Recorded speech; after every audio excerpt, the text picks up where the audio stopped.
Today on the USA News, Iran vows to respond to the US and Israel's attacks. Get all the breaking details next. Hey folks, welcome to the USA News. We have some breaking news for you today, November 2025. Iran is vowing now that it will respond to those attacks. It's carried out by the United States and also by Israel on Iranian soil over the past few days. So we're going to break down Iran's response, or threats of response, in this video. Also, Iranian cluster bombs are rocking Tel Aviv right now. We're going to get into that as well.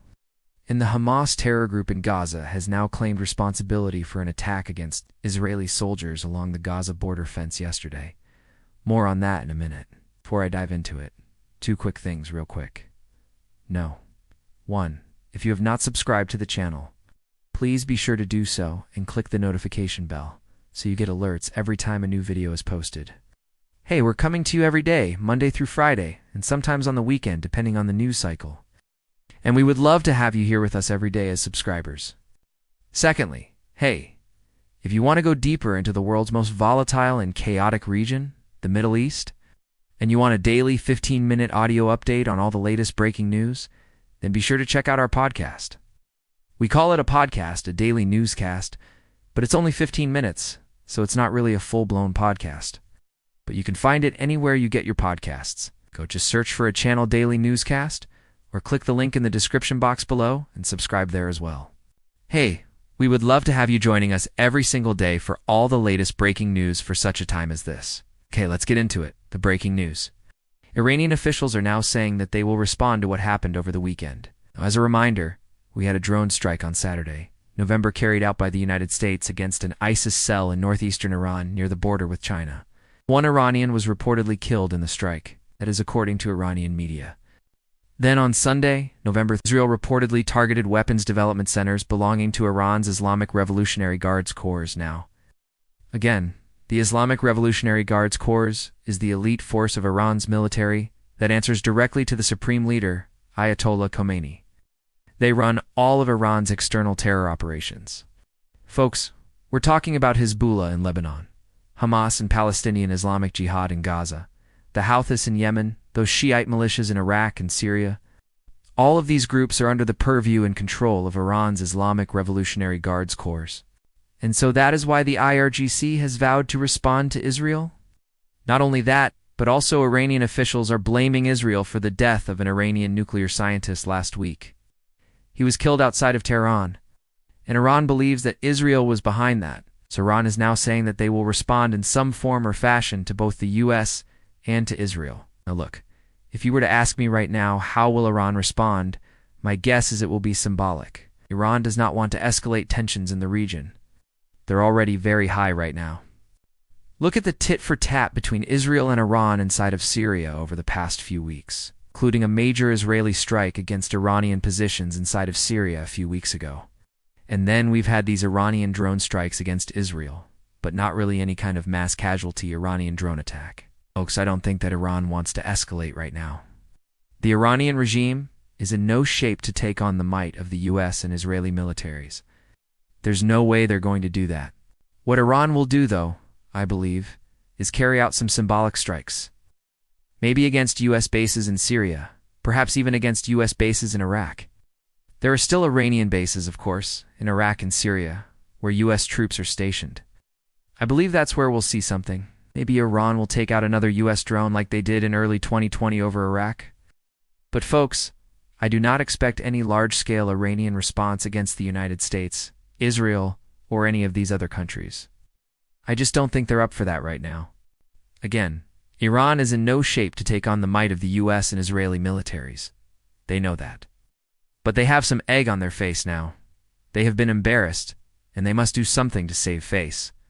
So I would look for some type of symbolic Iranian response that does not escalate things further, thank God. In the meantime, we talked about it earlier this week here on the newscast. The U.S. Embassy in Baghdad, Iraq was attacked earlier this week.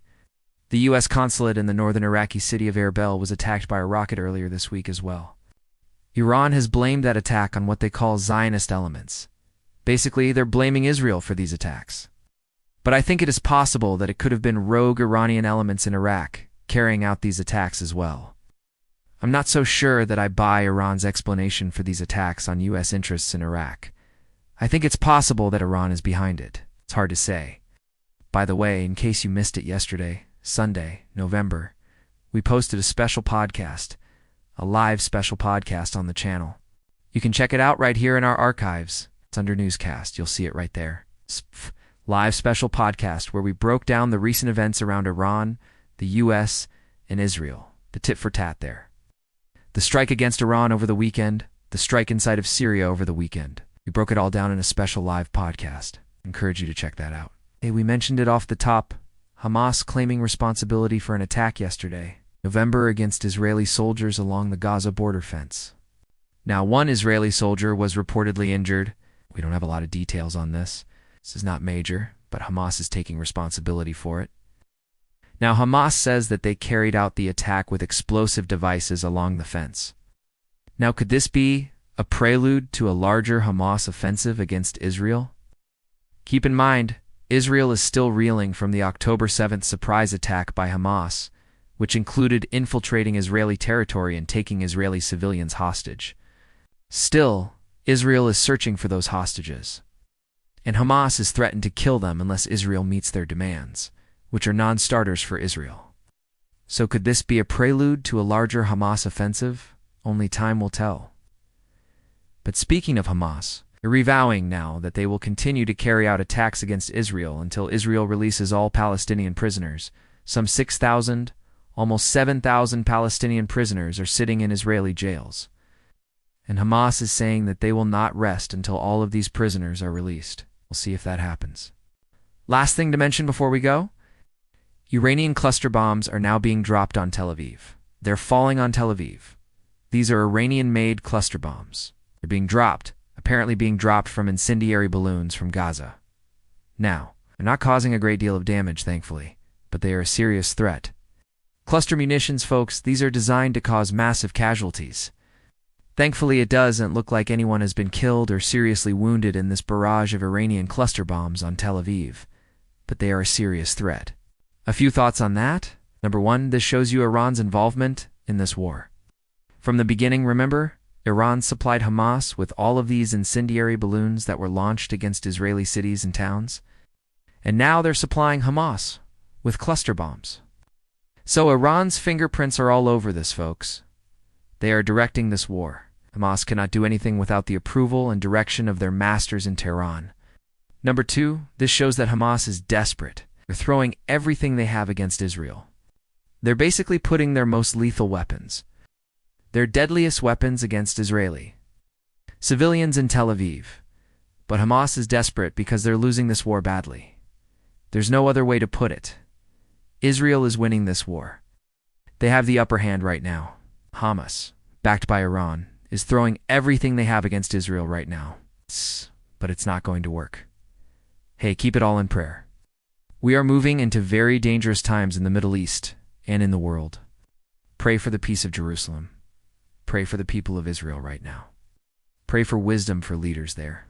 Pray for the United States as well, and other nations involved as well. Dangerous, dangerous times. But God Almighty is still on the throne. Hey, thanks so much for joining us here today on the USA News. Until tomorrow, God bless you, and remember, never hold your peace. Hey everyone, thanks for checking out the USA News. If you enjoyed this episode and want to see more, make sure you go ahead and hit the like button, click subscribe, and tap the bell icon to turn on notifications for new episodes every weekday.